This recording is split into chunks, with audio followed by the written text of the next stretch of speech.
Di manakah posisi para habaib pada hari pertempuran tanggal 10 November tahun 1945 yang kemudian diperingati sebagai Hari Pahlawan itu? Apakah mereka ikut berjuang dalam perang dahsyat di Surabaya yang menelan puluhan ribu korban di pihak Indonesia tersebut?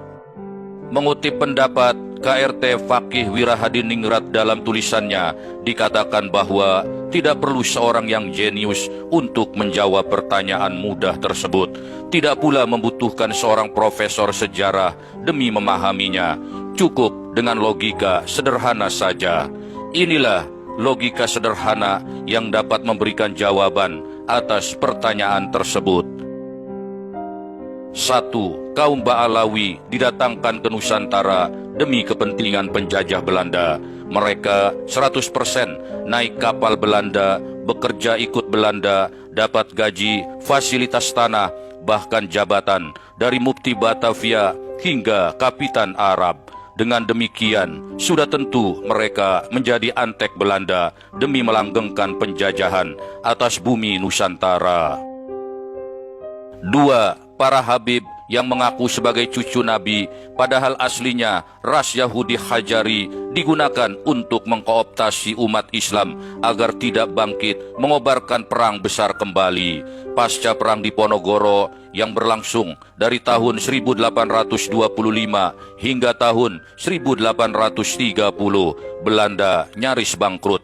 Negerinya sempat terpecah belah di Eropa menjadi Belgia, Luxembourg, dan sebagian dicaplok oleh Prusia atau Jerman saat ini. Belum lagi mereka juga harus menghadapi perang di Aceh yang berkepanjangan, serta di berbagai penjuru Kesultanan Nusantara lainnya. Pada tahun 1832, proyek mendatangkan kaum imigran dari Yaman, negara paling miskin di Jazirah Arab itu, dimulai. Dengan embel-embel mengaku sebagai cucu Nabi, mereka diangkat di berbagai wilayah sebagai sosok mufti yang memberi fatwa jahat dan biadab. Di antaranya yaitu Mufti Batavia Usman bin Yahya yang mengharamkan pemberontakan pada Belanda. Lalu Usman juga menghukumi sesat pada gerakan Toriko karena perlawanan dari kaum Sufi inilah yang paling sulit untuk dipadamkan. Dan tentu saja yang paling terkenal adalah ketika dia mendoakan secara menjilat pada Ratu Belanda Wilhelmina pada hari ulang tahunnya.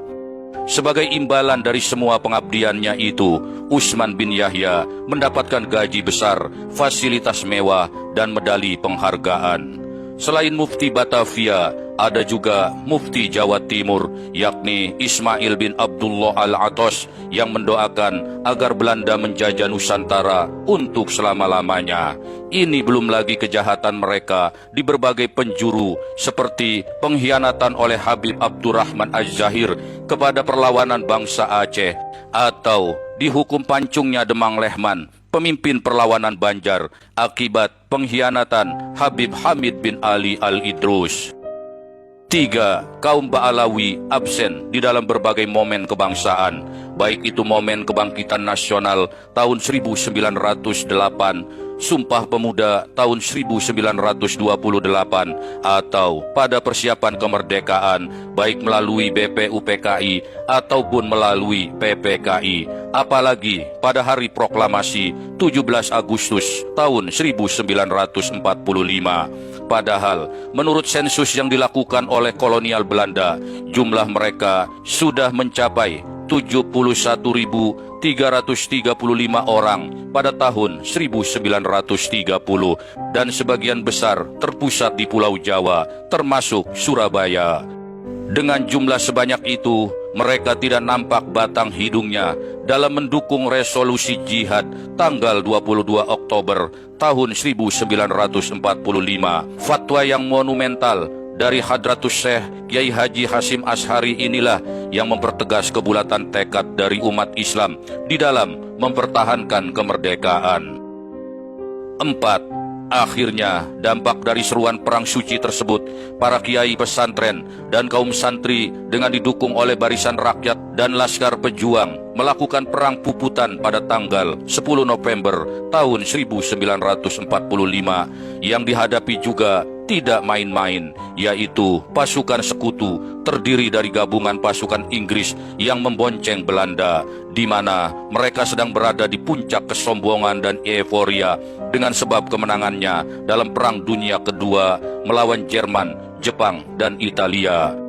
Dalam perang habis-habisan tersebut, 100.000 gabungan Laskar Pejuang Nusantara dari berbagai daerah bertahan di Surabaya menghadapi bombardir Inggris dari darat, laut, maupun udara. Dari lintasan sejarah heroik tanggal 10 November 1945 tersebut, hingga kini tidak terdengar seorang Ba'alawi tampil ikut berjuang dan gugur di dalam perang tersebut. Lalu kemanakah mereka? Jawabannya adalah mereka ngumpet dan ngungsi sesuai dengan arahan Belanda, mantan juragan